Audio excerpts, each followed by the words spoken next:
Bienvenue sur cluboaoriginal.com. Le lot aux alliés dimanche.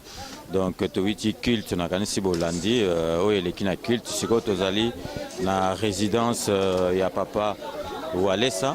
Donc, toye pour la réception eko leka lelo parce que azako zonga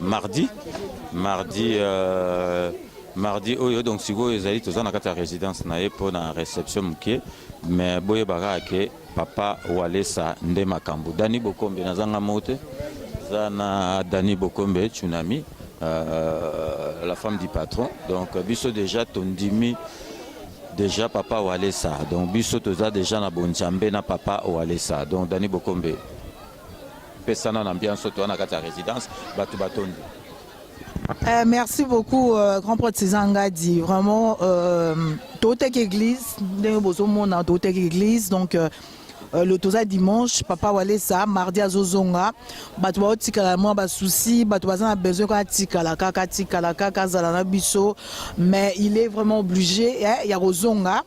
Alors toute église et puis batwa lundi basali moi réception moko pour na koyamba papa bandimi bonne de dobara bana oyo basambela kai papa Walesa basali réception bozo mona nde bato ba okota ambiance vraiment za makasi bato bazo kota bazoya bato bazé belé nde ka ezalaka voilà tozo zela mo papa ya comme ça avant na bana e pour na dimanche ya suka en France ezate ka libela rozonga na e.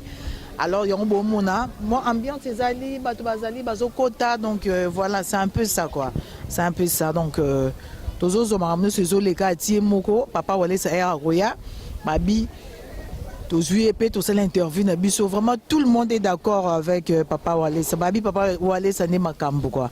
Makambu, tout le monde a un pasteur, tout le monde a un prophète, Makambu, tout ça, mais. So bon moni biso le to zone di matozo ya vraiment to ke de l'église to kangami na papa Walesa c'est que papa Walesa ndé makambo vraiment ils allaient pas na voilà on peut Césanga dit c'est un peu ça tout le monde est d'accord.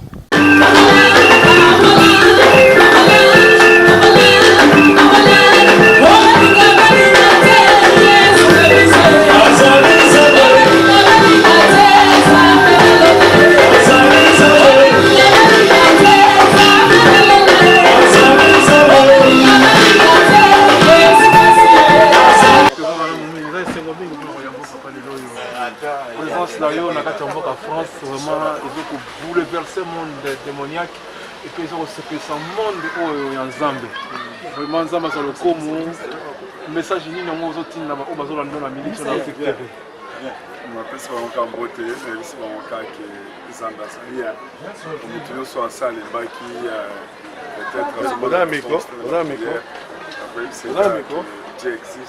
C'est bon amico. Zambie fait ce qu'Azali Zambie après ça kabila na ba proche na ça na kabila base zaka akima na tubaki na bosulu na bolije na pour na Zambie na motema moko pour na lancer c'est ça ça va pas mbolo. Merci Sengo mingi papa bozola na bino na Afrique TV. Ezali na basusu bazoloba ke bon nzela ya Nzambe ezolebisa bato mpona maloba bazoyoka ezozongisa bango nsima koyi koyisa bango nini mingi bazoloba mpona maloba ya bato.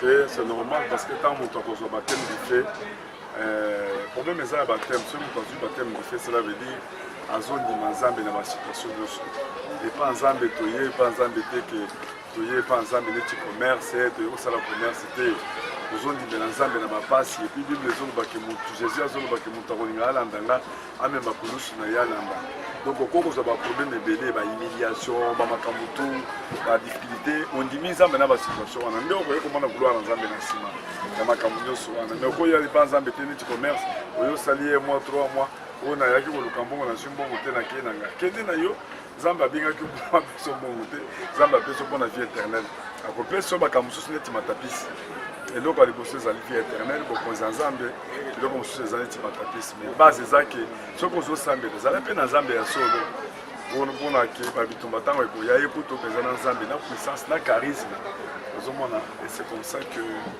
makambo te ezosala ezaka pa mono. Merci mingi, merci. En direct d'Afrique TV, donc qui a été opposé à l'impression aussi la carte na Bandini. Vous avez bien votre zéla. Ah ouais, charisme. Merci.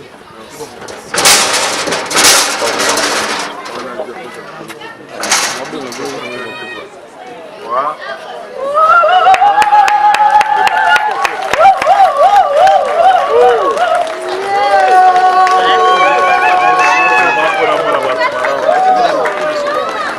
Amen, amen. Charisme. Charisme.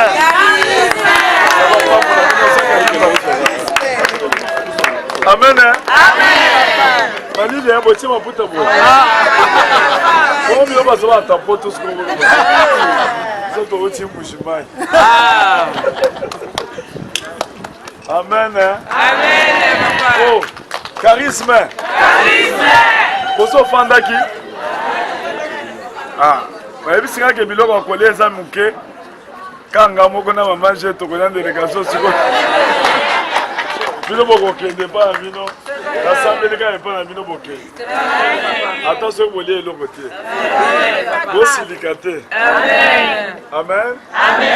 Toko kosambela Seigneur, napamboli basali na yo natiki bango vraiment na kati ya maboko na yo osunga biso na kati ya kofanda parce que nayebi ke bolingo ntango bato baza kofanda place moko ata epa na biso na Afrique soki bato bazolia place moko bakolisaka nde bolingo epuis bible yango elobi mpe lisusu mpona kosalaka koliaka mpe ensemble kosalamaka mpe ensemble na bato epuis jésus ye moko mpe azalakaki exemple abandaki olia na baserviteur na ye ensemble.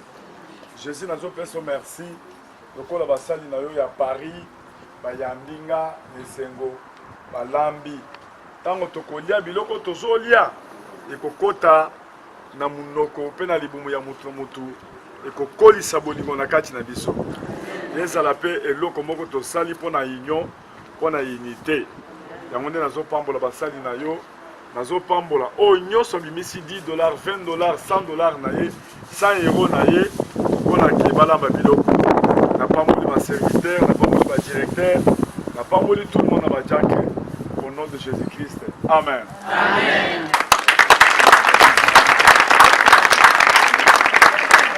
Amen. Amen. Ma maman a beau dire que c'est là qu'il faut dire maman.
Donc ndenge toyebisaki bino na tongo toyitaki culte na Saint-Denis ya papa na biso Walesa po boyebi ke Kleboa tout le monde est d'accord. Sikoyo toza vraiment en partenariat. To kotina kati ya masolo ango. Sikoyo toza na résidence toye bomoni batundenge batondi ebele.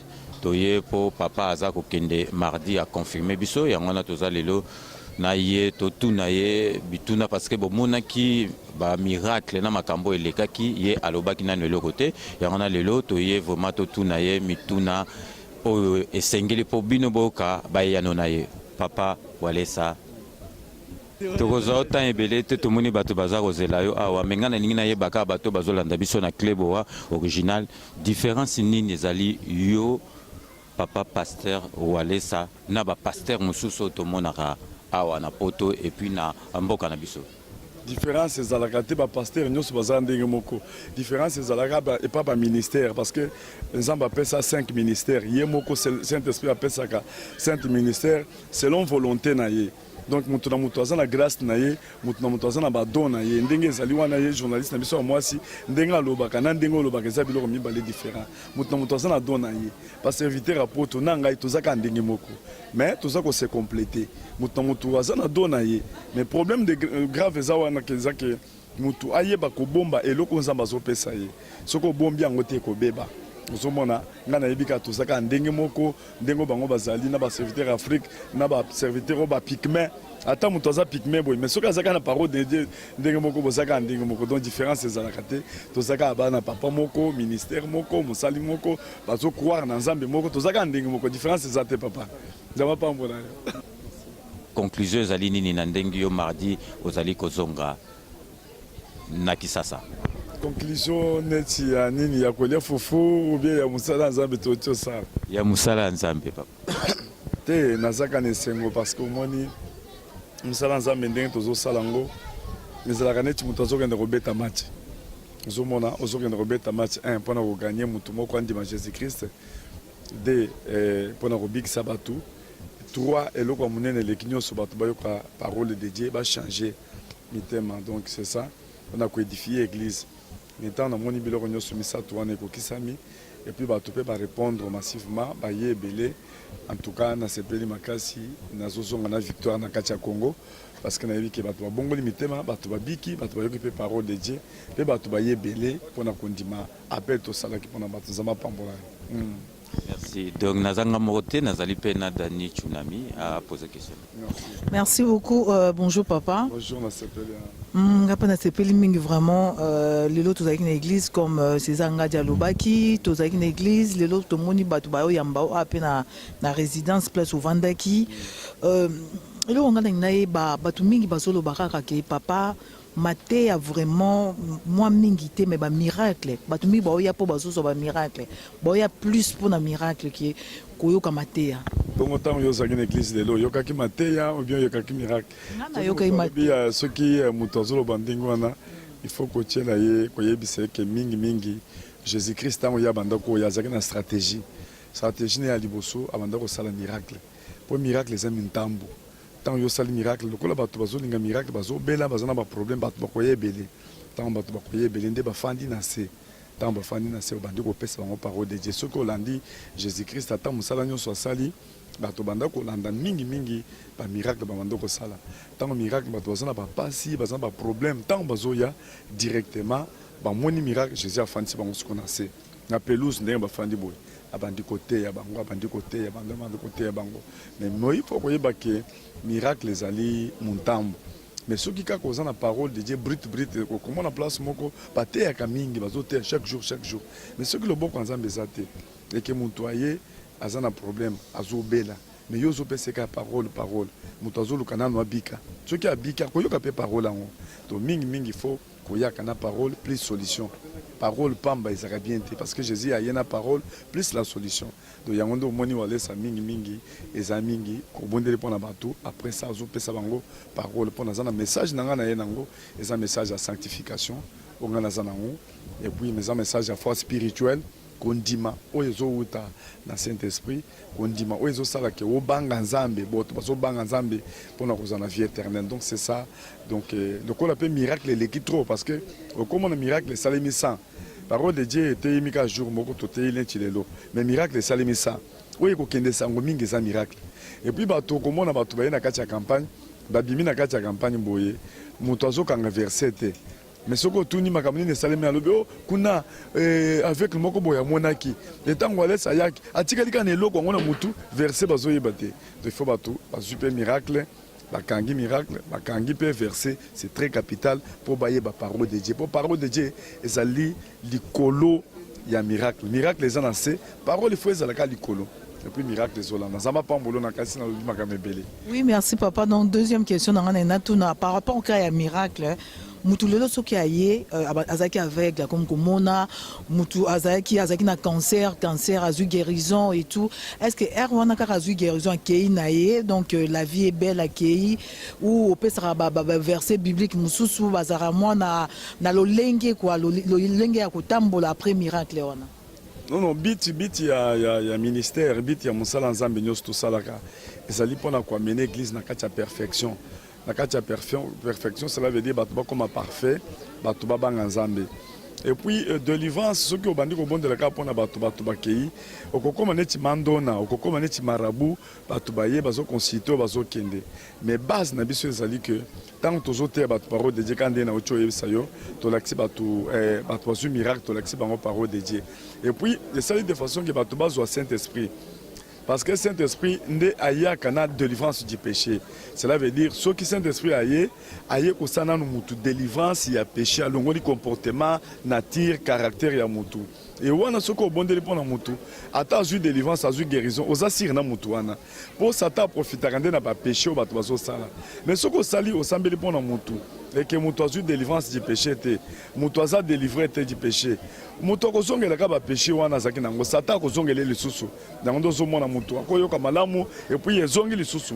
Yongoni Jésus tant mingi abanda obondela pona batu abanda ko yebisa bango bozongela ba péché te kostela susu péché te kosala su masumu te obanga nzambe donc base na biso ezali pona miracle te base na biso ezali mutu amoni loboko na nzambe na kati ya vie na ye ou bien azui libala ozomona abangi nzambe ou bien azui musala abandi kozwa mbongo mais mbongo ya kozwa wana abandi kosala na nzambe na musala mbongo mais soki ozui musala lelo okamati mbongo wana obandi komela masanga na kindumba omoni ke ngana kosepela te parce que ezali pamboli nzambe apesi yo donc base na biso ezali ke moto amoni miracle mais azwa pe délivrance du péché oyo ekoya na Saint-Esprit pour changer, c'est ça le problème nzambe pambolo. Merci beaucoup.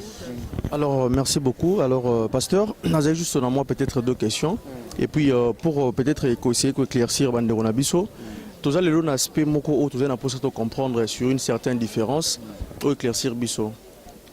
Qui est un croyant, qui est un soi-disant croyant et qui est un incrédule? Cause la croyance, cela veut dire oser croire. Les gens bateau oser croire peut-être oser croire na walesa, oser croire na Jésus-Christ. Parce que croyant. Ozomona wana za débit muto a croire na Jésus-Christ, il faut sikoyo azala na foi spirituelle. Tant muto a ko na condiment spirituel et azu baptême. Ozomona azu baptême ndenge muto abatiaka na baptême babimise na mai balongole na mai ozomona wana eza ba étape mususu et puis deuxième des choses muto faut azwa baptême du Saint-Esprit.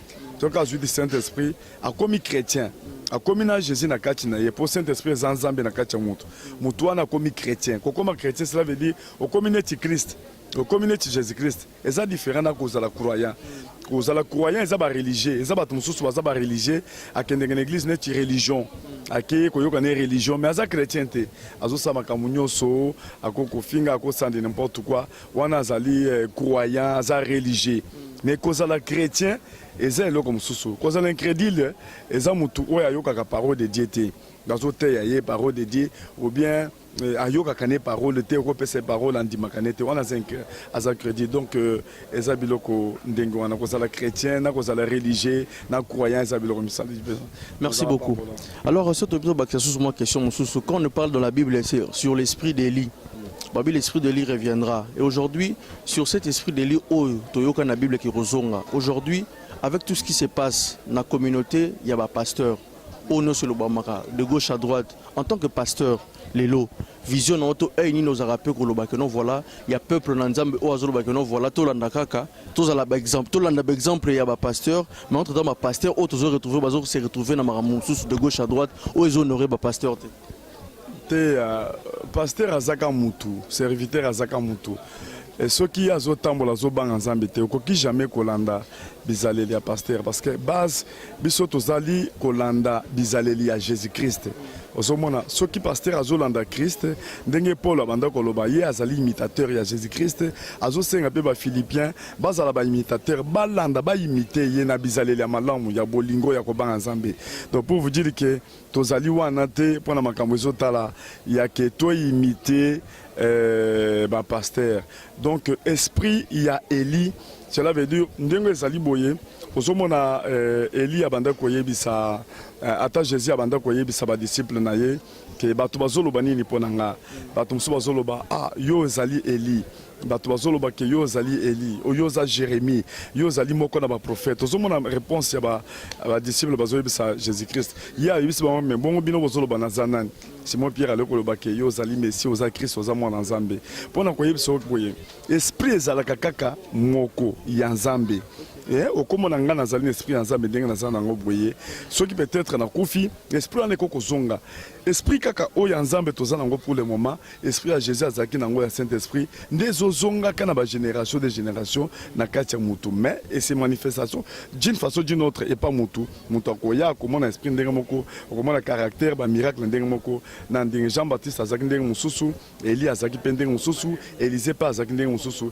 ezaka esprit moko ya Nzambe mais ezali ko se manifester d'une façon d'une autre pas mutu zamba pa molayo mais comportement nanga ya malamu nde boko kozwa mais comportement mabe boko kozwa te soko moni na za comportement ya mabe boko kozwa te mais de loko mabe ezali ke tango mosala Nzambe aza ko imposer bato maboko toki azalaki na esprit d'impudicité azo transmettre eloko aza nango donc mutu apesaka ka eloko ya aza nango soki azo tia maboko ou bien azo te bandimi azaki impudike azaki na makamoko ya bien te azo transmettre mabe yango wana génération zoka na kobeba soki ba ser Nzambe baza ko se comporter bien pona silisa siko ndenge olobi na swa que non génération ezoke na kobeba en tant que pasteur est-ce que bozo en tant que personnellement est-ce que zo loba que non Nzambe apesa ba piste de solution oyo ko luka ko sauver parce que soki lelo yo leki après yo qu'est-ce que ça va rester? Ozomona yo lelo pour comme pembe na po ondimi au moins peut-être message que ça bien. Ozomona neti mutu na Nzambe wana za pembe na lobi ke ya ndimakate kleboa. Yango de kleboa za mutu atembe. Amona ba makambo ndenge na ndenge. Soki ya ndimi lelo ko za pembe na pour amoni différence moko boye. Ceci na biso ezali ke to transmettre quand même quelque chose. Nzambe akotika te bat pokufa. Ateli misaka ka bat musu bazo banga Nzambe. Ba ya pana bon Nzambe ba transmettre na kati bato yango mpenza mende atelemisi biso de façon que bon Nzambe wana ekote pa na yo ekote pe bato nyonso bafandi bazwa esprit wana eza na kati nanga ekote pe na pa na bango de façon que bobange mona na Nzamba pambo. Merci beaucoup. Question ya suka papa ya suka awa ponga pe na olanduka na Kinshasa na otiko sute par rapport ya ndenge bato balobaka même ba pasteur mususu ba kritikaka babi papa Walesa asala ba miracle ya magie nde bato balobaka eza maramba kisi et tout et là on y esala rayo donc yo keloko moko te parce que Jésus a lobi ke ngai nzete ya mobesu bazozo bananga boy bongo bino banzete ya kokauka donc pour yeba penza ko za mutu Nzambe fo baloba biloko wana balobango parce que babwaka kama banga kaka na mango ya tela donc ce qui mutu amoni de surnaturel amoni eloko moko elekeli il faut aloba ke oyo ezakisi attendez yo za wana succès oyo koza nango na ndenge ya koza la journaliste so ba moni succès l'équipe ba bité mona mwasi wana ke ko simba c'est comme ça avec les gens wana kutokota la télé essentiel yo za la cirque ozana Nzambe na yo et puis tant bango bazoloba yozo avancer et puis tout le monde ba koza la convaincu ba lobi wana za mutu Nzambe et puis bona ko aussi ça ko yebso ke mutu oya za esprit Nzambe soki amoni mususu aza na esprit Nzambe ata zote na télévision akoloba voilà mutu wana za mutu Nzambe et soki amoni mutu aza na discernement spirituel te cela veut dire aza na Saint-Esprit te pour mutu aza na Saint-Esprit akomona ke wana za Saint-Esprit par contre ozota la ta Jésus-Christ na maman Marie maman ya Jésus na Elisabeth tango bana bazaki na kati ya mabumu oyo mwana azo bouger oyo azo bouger bazo pesa na mbote donc mutu aza na esprit Nzambe akosentir ata muso azoteya ozomona côté wana koloba kutu te base ezake tango bazoloba ndenge wana faut ko sepela parce que soki balobi te cela veut dire oza na Nzambe te soki balobi ke boye na boye cela veut dire moni eloko moko surnaturel ezo troubler mais pasteur Wallace azawana il faut sepelaka balobaka pende ngwana po bato nyonso bazoloba bakoya kondima lobi te ya solo moto aza na Nzambe yo moko ozomona ndenge tosali mpe mosala wana Paris bato ebele mpe balobi voilà moto oyo moto aza na Nzambe moto aza mpenza na Nzambe wana kutu makelele ya wenze toza kuna te toza calme tozosala mosala na Nzambe Nzambe nde azofutanga. Ok, merci beaucoup. On a besoin de papa. Au Sambela ngai. Oh, vous avez béni maman, ndingo vous avez wana tokutani Kleboa. Papa kombo ezakanani na yebika Kleboa. César Ngandi. Kleboa na sepeli surtout ndingo zolata. Eloko chocha na sewa na faut kolukelanga pe ya biloko boya bien pona moni ke yoza danger na biloko wana. Ngama na sepeli makasi nzamba pambola yo. Nzamba pambola papa, ya vraiment na sepeli makasi nzamba pambola mama ke mosika. Nakasi na mbondela ki pona yo ba jalousie kaka ndingo zoloba mais nzamba sungi ke tokutani pe na mbondeli pona bino na lingi bino makasi nzamba tinde bino mosika boke mosika na masamba nzamba. Oh ouais, na sepeli. Merci beaucoup. Tout ce qui est batouazé belé comme ça biso to continuer pe madame to sali interview na papa bomoni batou bazali et belé awa. Batu bazé belé awa ou batu balandi bauti na église balandi papa awa batu balandi batu bazé belé ba frère ba sœur ba maman ba na balandi belé abomo na bino moko ba image awa parce que ezali mukolo ya suka to rolo ba ezali dimanche oyo amoni bandimi nae parce que atikaka na journée moko pona ozonga Kinshasa place avandaka place ya kosala oyo asala ba église nae ezala vraiment aza avant d'arriver à Kinshasa pour asala makambuna donc voilà tout dans la grand porte César Ngadi de Molandi interview na biso tout ça va mettre Tiwa va mettre les Mabé mettre suprême Pazali donc va mettre basé belé au Bazali ko Kamba ko surveiller en fait pasteur Wallace et puis tout ça na papa Franck P ou Azali pasteur awa na église ya papa Wallace awa donc voilà. Donc, Binomo Bolandi, vérité, polele, centricage, Kleboa, tout le monde est d'accord. Boebikaka, Bisso, Tondi Marapambate, Toza, Saint-Thomas, Sokobomoni, Maître Lemabé, Maître Chiwa, Bakoti Makambu, Yabonjambe, avec Pasteur Walesa, Ezali et Loko Yakosakanate. Donc, restez connectés sur RD Congo Info. Donc, nous allons nous retrouver prochainement pour de nouvelles émissions et n'hésitez pas à nous contacter. Binotou Ndengibomoni, Pasteur Walesa, avec lui, tout le monde est d'accord. Et à très bientôt.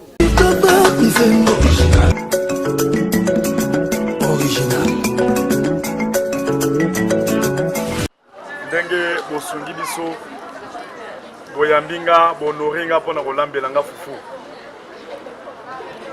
Na pesi bino merci. Botolia en famille. Na kanisi na kobengisa bino nyonso. Amen. Amen. Bokoya pe na Kinshasa. Amen.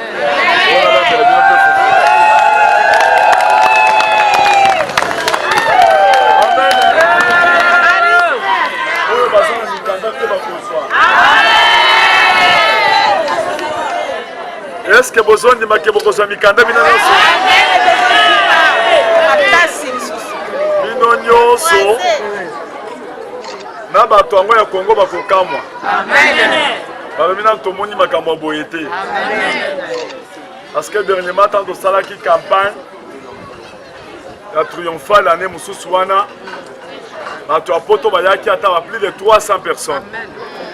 Ba mususu bazalia wana yambaki bango toyaki. Amen. Amen. Siko tokobongisa na no centre de réveil à Paris yango moko. Amen. Tobengisi na no bino kuna. Bolati ba uniforme na to ba héros. Amen. Bokiti wana donc Kinshasa ezo bouger. Amen. Oyo basana mikanda te bakozwa mikanda. Oyo basana mbongo te misala te bakozwa. Amen. Amen. Amen. Etikali ambiance libela. Amen. Nzambe apambola bino. Amen. Moto nyonso akolia eloko oyo. Ata ale muke. Problème nyonso azaki nango ekosila. Amen. Amen. Na sanctifier yango. Na pamboli bozwi na bino. Amen. Mbongo muke obino bimisi emata ekola. Amen. Nzambe apesa bino misala na bino moko. Amen. Apesa bino mayele ya misala na bino moko. Amen. Misala ba 2000 € ane susu te. Amen. Ozi ba misala na bino moko. Amen. Amen. Osali ba entreprise na bino. Amen. Ozi ba mbongo ebele. Est-ce que vous avez dit que salema? Est-ce que vous avez dit que salema?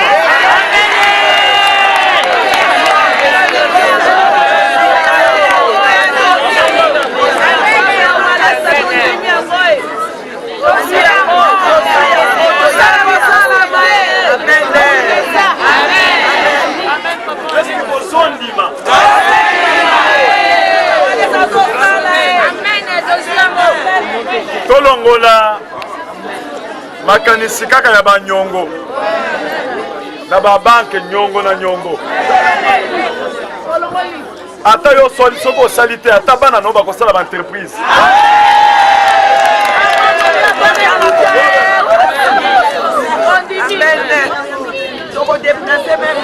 Amen. Amen. Oh ouais. Il faut bon dima. Amen. Oh ouais. Nzambe aza capable de changer vie na bino. Amen. Amen. Amen. Mokolo mosusu na ke na kimi na Mbujimayi na ye na Kinshasa pona batu po moyen ezalaki susu te na ye na Kinshasa. Nzambe alobi kende fanda na Kinshasa na 2000. Et puis na somi wa lopango na nga mususu na bandoko futela na ke na somi lopango. Ezaki na 4 chambres à coucher. Atie couleur, peinture très bien. Yo moko yebi soki muto linga kende ko futela. Azo futela linga kota lopango na zaka dar. Amen. Pressé to linga to kende kota. Kaka jour ya ke tozo kende kota. Nzamba yebi singa que bukanda kunyoso wana na soto welonda kumususu. Amen. Nazata na $10 te. Ngana yebisi Nzambe ke ngana ko dépenser te yo moko tonga. Amen. Ya yebisi ngana moko na kotonga. Na benga architecte asali plan. Alobi bo bando tonga. Nzambe alobi lobi ba bando tonga. Amen. Amen. Na bukinda kunyoso wana bato akati balobi oto aza pasteur munene. Ndeni na bukinda kuboyi. Na bandika kotonga Nzambe ye moko azopesa mbongo olia kosala ata 5 étages na bangaki balobi basala ata étage moko batonga étage wana dans un clin d'œil bazotonga bazoyiba mbongo ezosila te bazoyiba na bazungu donc bazolambela bango biloko en désordre na tonga ndako wana nde ndako na fandaka et par après na minito naza susu ndenge nazaki liboso te. Amen. Ba parcelle tozosomba ngo neti tubanguba. Topona koyebisa bino ke bolimitaka Nzambe te. Amen. Eloko Nzambe azoloba yo ndimango. Amen. Amen. Amen. Mama moko azaki kolambela nga na Kasai abanda kolambela nga azoya kolambela biso aza mama mokolo ayebi ata kolamba bien te. Mais tellement qu'azolamba chaque jour azokosanga dette morale. Na yebise ke mama nazolinga na pambola yo. Mama lobi mama okotambola na poto partout. Mama lobi ngai mokolo boy papa walesa. Na bondeli pona mama wana. Nzamba yo kosala ke mwana na azaki cordonnier. Amen. Amen. Cordonnier boyebi ba cordonnier. Amen. Oya bino poto te. Oya biso ya sanzete. Sanzete voilà. Amen. Amen. Nzamba sali ke mwana na yakutana na mutu moko munene. Babandi kotinda mwana wana kende kosombaka ba carburant zo ya koteka. Après bamindele basepeli na mwana ne wana. Bazuye babandi kopesa ba carburant a tozoba na bino mwana wana komaki représentant pour la Congo mobimba pour na makambo carburant. Et puis par après mwana kamati mama na ye atongeli ndako ya munene. Azu papa na mama ayena bango na Paris, Canada, États-Unis, atamboli bango tina Israël.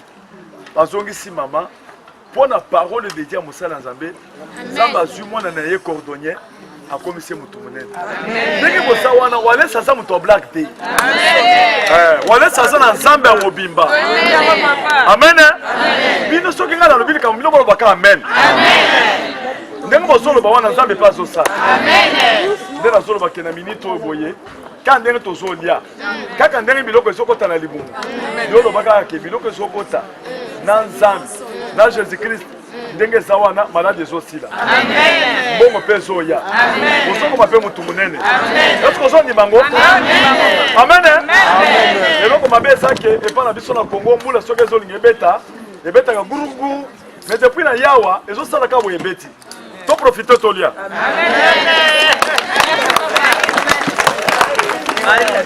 mokopesanga na kobanda kodia esinga sali bebeti awa boye somo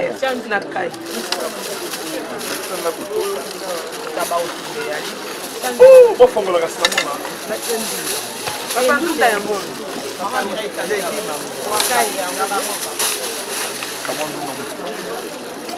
ke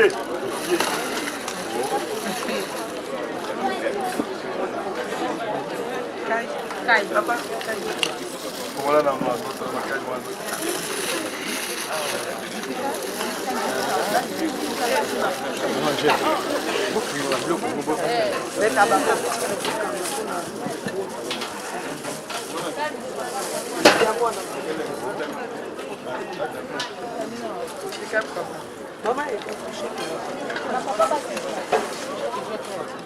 bapaster oyo baza na kati ya ndako bakobima mpe bazwa amen bien bakopesa bango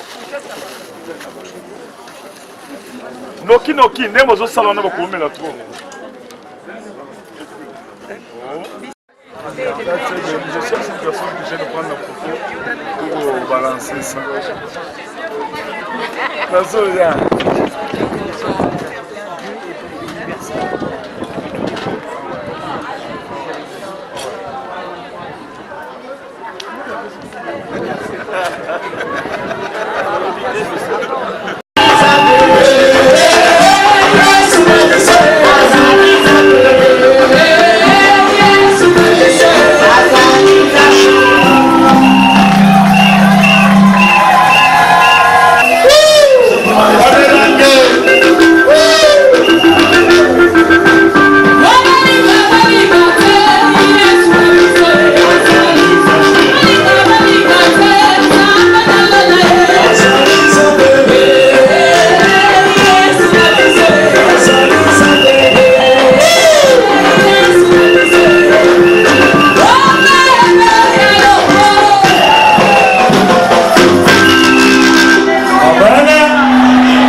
Bonsoir papa. Bonsoir. Vous allez bien?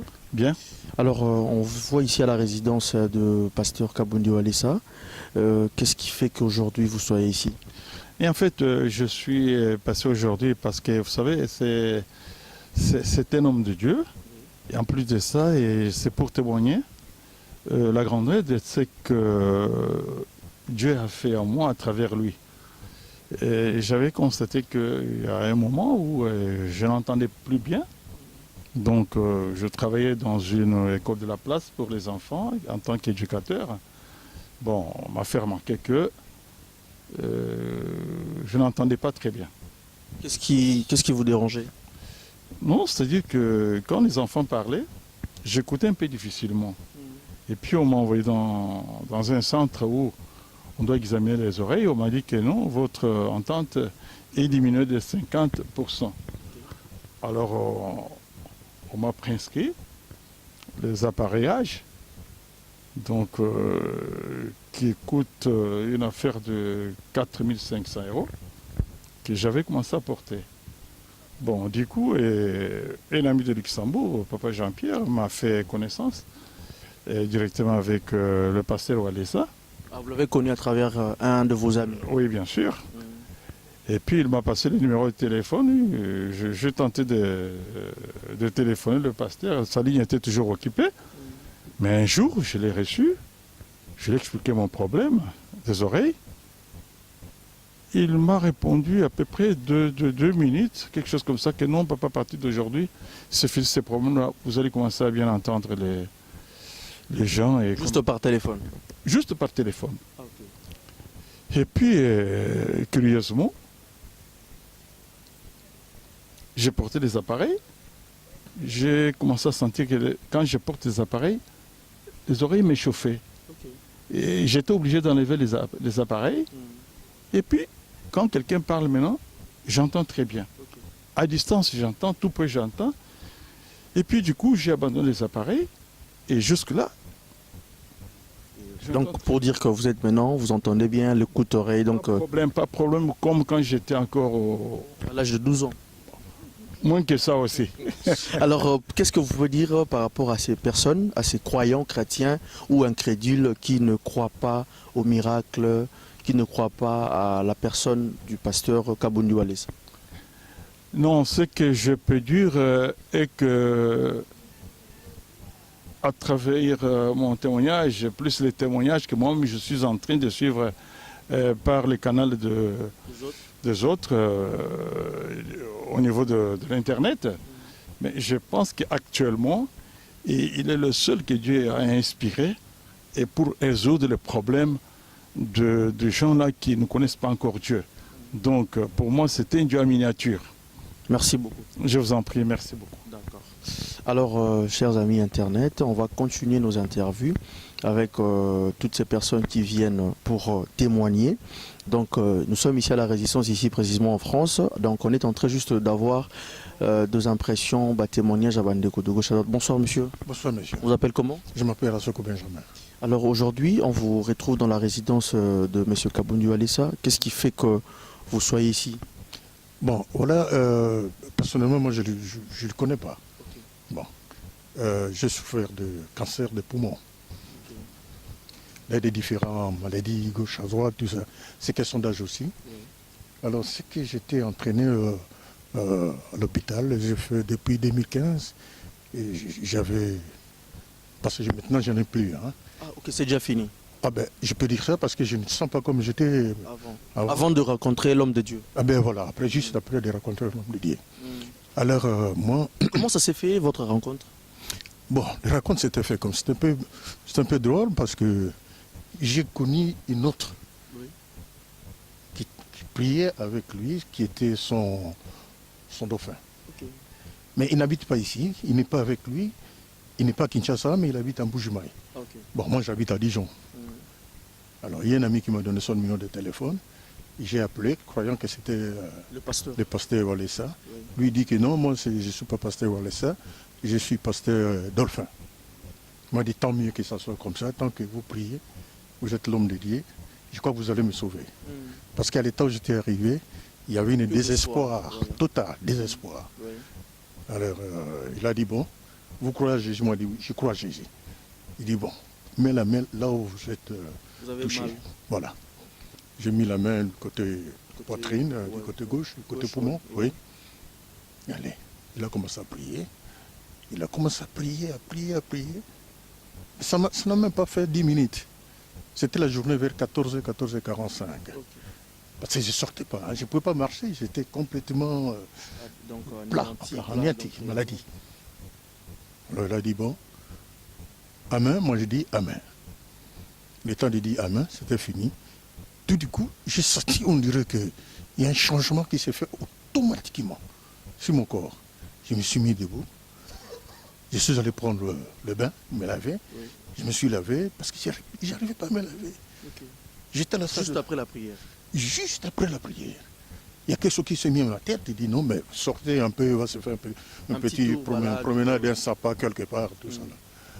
Je suis sorti, effectivement, je me suis habillé, je suis sorti. J'ai fait un tour, je suis rentré à la maison vers 21h, 21h30. Ma femme a commencé à me chercher parce que c'était risquant pour eux. C'était un peu choquant, des gens que vous sortez comme ça. Oui, comment ils sortent comme ça? Oui.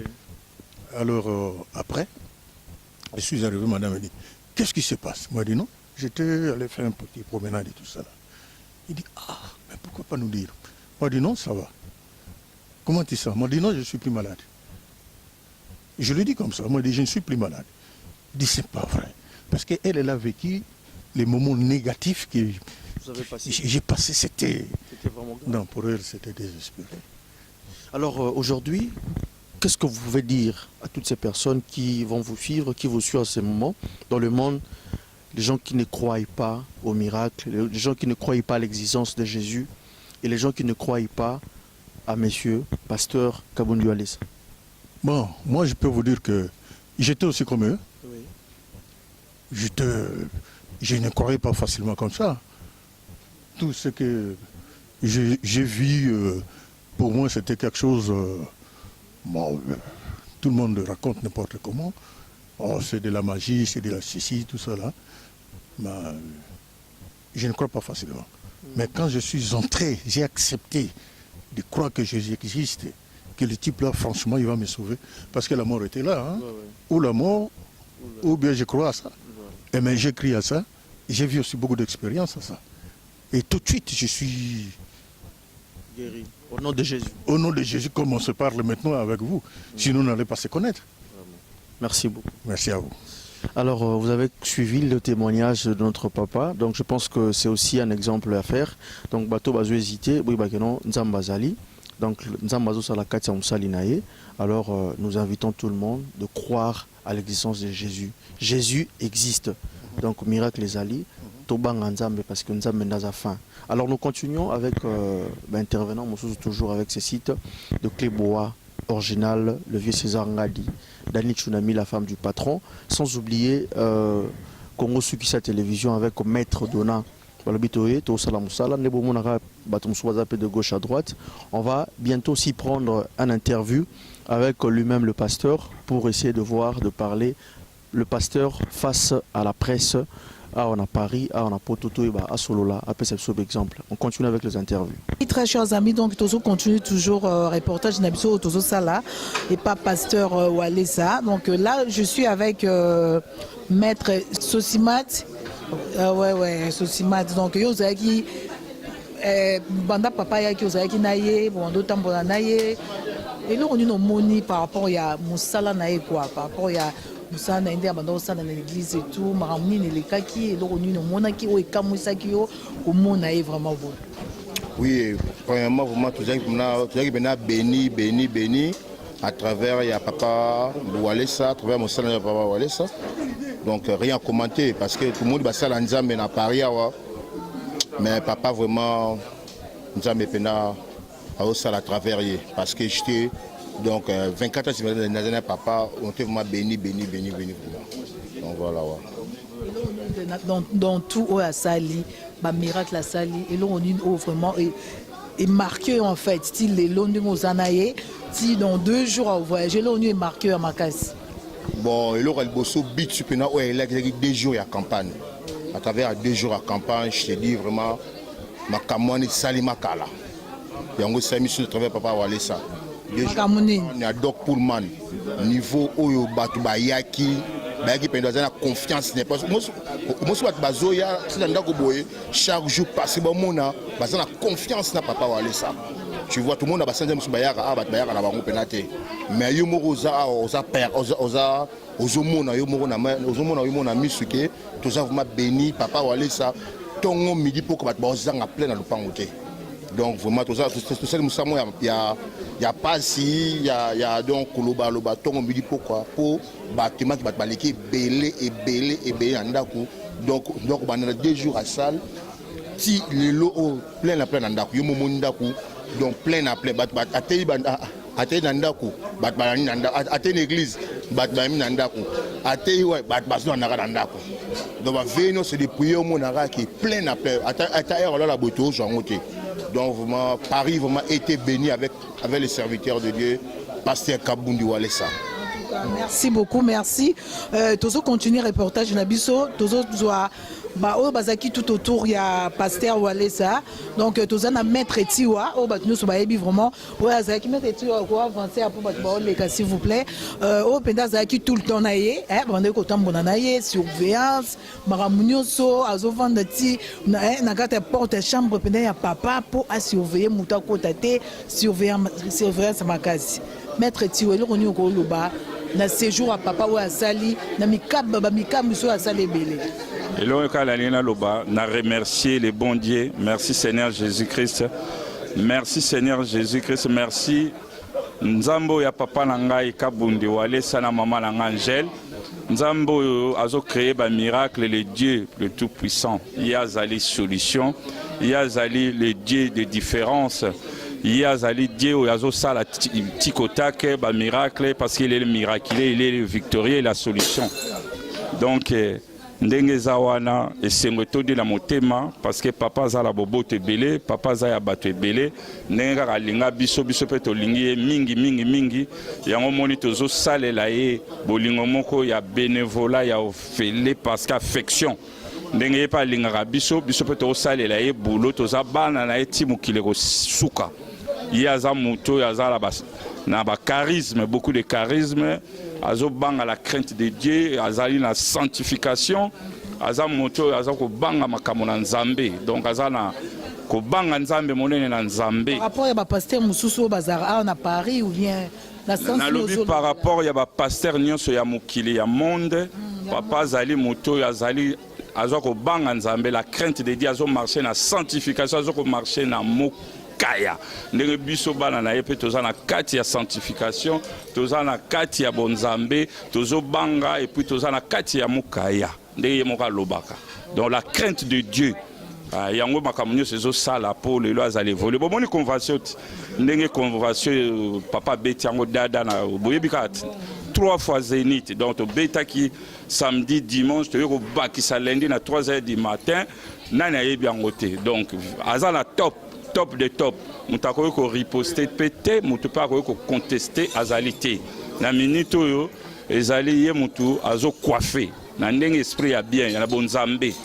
Donc voilà. Pasteur onyo samo. Ya zo coiffer ya likolo ya ba likolo. Charisme et puis vous voyez bikat. Ya za mutu ba homo ba défoité, vous voyez bi forme donc voilà. Il est beau. Nzambe azwa lokumu merci. Na nzambe ya papa na ngai na mama na nga azwa lokumu. Merci. Maître les mabé. Tout moni pena ba lettre les mabé. Ah vraiment ba maître les mabé ah on a kati vraiment côté à papa ou aller ça donc makambo échanger na moni vraiment que il faut battre belé il faut ba bongwana. Oui exemple à suivre. Maître les mabé. Alléluia. Amen. En tout cas, c'est pas comme on a papa Walesa. Un petit témoignage. Maramni no moni depuis ces jours à papa. Non, mais c'est pas trop d'abord pour la parole. On peut sans la parole. Convention l'équipe très bien. Convention l'équipe très bien. Le bizarre qu'il y a dans Moko, poto, tu vendis trop, tu humilies trop. Bientôt, 30 ans à Rata Mikili. Tu vends dans Moko. Mokambo salami nan tout le monde a monté. Pendant 30 ans dans le domaine il y a sécurité na kata mboko. Non to ken église té. Na kenne je pas passer Konde. Voilà, moi na KV moi na Kasavu na Oswe. Si na kenne déjà. Na kenne pas passer Konde pas prophète Moïse na yolo. Vie de prière les arana on marqué ba kuma ba force. Mais vie de prière réalité.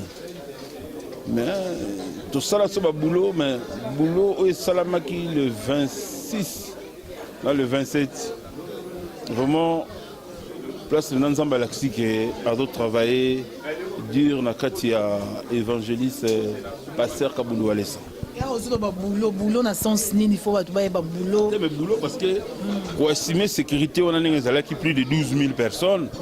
Na salle moi qui na capacité à causer 7 000 personnes mais ba qui débordé pour estimer sécurité na bango que monta bukanate. Pour ça pas quoi côté bitu malagati. Beau gérer beau ça la dissuasion qui va bouler les cas bien. C'est pas donné à tout le monde. Il faut que la propose à professionnel pour qu'il boule les cas très bien. Il faut un professionnel parce que Batou Bazala qui n'a pas connu. Maintenant, c'est la guérison salami. Ok, il y a qui tic au tac. Il y a qui est dans le salaba tongolo mai. Kamba, il y a un robi kamba moko. Oh. Batou robi ka direct.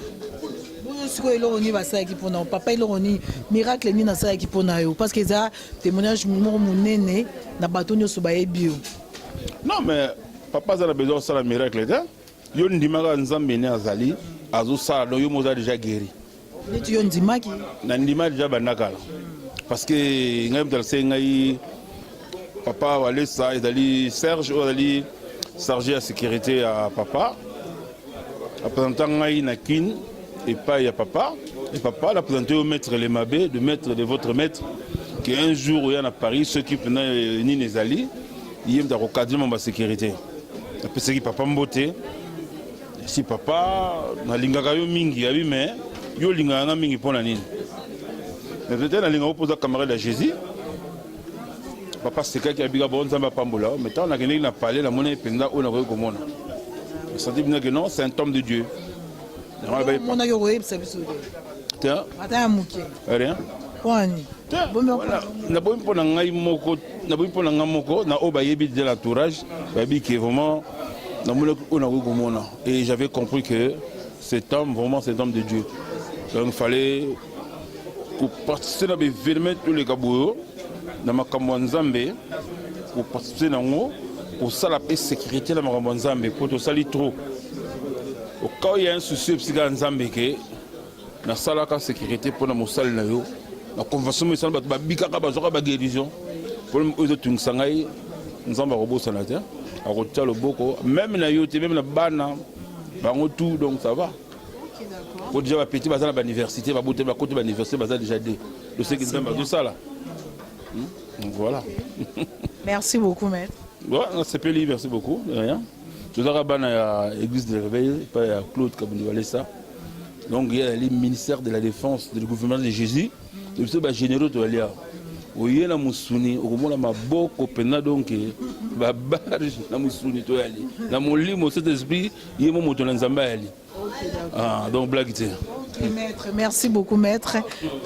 Bonjour ma sœur. Pesa kombo na ba tu ba eba. Nga kombo na nga Sœur Philo. Naza 4 centre CRS na Saint-Denis. Donc na ne sengomingi. Comment na Sœur Philo? Na Philo, oui. Sengoni nos alango. Ah na sengo makasi parce que depuis convention bandaki nazalaki, nasalaki pe musala ya ki protocole. Donc na ne sengo makasi en plus le to kutani po papa zo kenae. Donc to kabol moi bilia, yo na ne sengo. Merci beaucoup sœur. Merci. Donc nous allons continuer reportage na biso et papa Walesa na résidence na place à Vandaki na Créteil donc bomoni ba batu bezebele ba témoignage ezali mikamu c'est salami belé tous on a papa Franck. Bonjour papa Franck. Bonjour maman. Boni. Et sengo ezali. Et sengo ezali. Ya makasi toko kokabola sengo ngona baninga kaka. Na ndenge tosangani awa bino boyebi depuis le 26 août et le 27 ezosilate bino bomo botala kaka fulo kaka ezaka pona raison mo ya kotombola kaka komba Yesu kaka yango ndo moni bato ebele basangani awa basangani kaka na komba Yesu. Ça c'est du mikamu ici awa donc bato babiki bato maladie bato ba cancer bazui guérison bato ba mona raté ba moni bato bazoyo kate bayoki to moni ba témoignage belé o papa sali mais yango ndo lakisi ke non azana nzambe po sala makamwana ifoza na nzambe so za na nzambe te ko sala makamwana te yango nde bilembo zo lakisi ke no Biblia yango zo ba ke no ba o yayi boko bango na ba fruit na bango bafu yango wana nde ezoloba soki azoleka baoyo bazali kobela babiki baoyo bazali na baproblème baretrouve mpe yango nde ezolakisaki non saint esprit azozala na ye ye moko yesu kristo azosala na ye c'est pour ça que donc bozomona bikama wana seke eza eloko ya kokamwa te parce que aza na nzambe c'est sango toza na nzambe toza na victoire yango wana nde victoire tozochante omoni bato to bazala wa bazosepela na victoire wana na kombo na yesu kristo toujours. Ok, merci beaucoup Papa Franck. Pesa biso adresse ya église à place ezali po batu mususu o bazala na besoin ba ya pe ko sangana biso elongo so na biso pe tozala kati to koti déjà na kati ya lisanga. Awa tozo sangana na 17 boulevard de la Libération na Saint-Denis. C'est que le code postal c'est 93 200. C'est que tozo sangana le mercredi de 17h à 20h et le dimanche de 9h30 à 12h30. Voilà le problème de culte. Voilà pour ceux qui connaissent bien Saint-Denis, nous sommes derrière la gare de Saint-Denis. Voilà. Ok, d'accord, merci beaucoup. Papa Franck, excusez moi, batu bazé belé quoi, ambiance, esengo ezali awa, batu bazo sepela bana bazali awa, ba sepeli mi ba moni papa donc boka moité, ezali bongo donc tozo continuer toujours reportage na biso. Merci.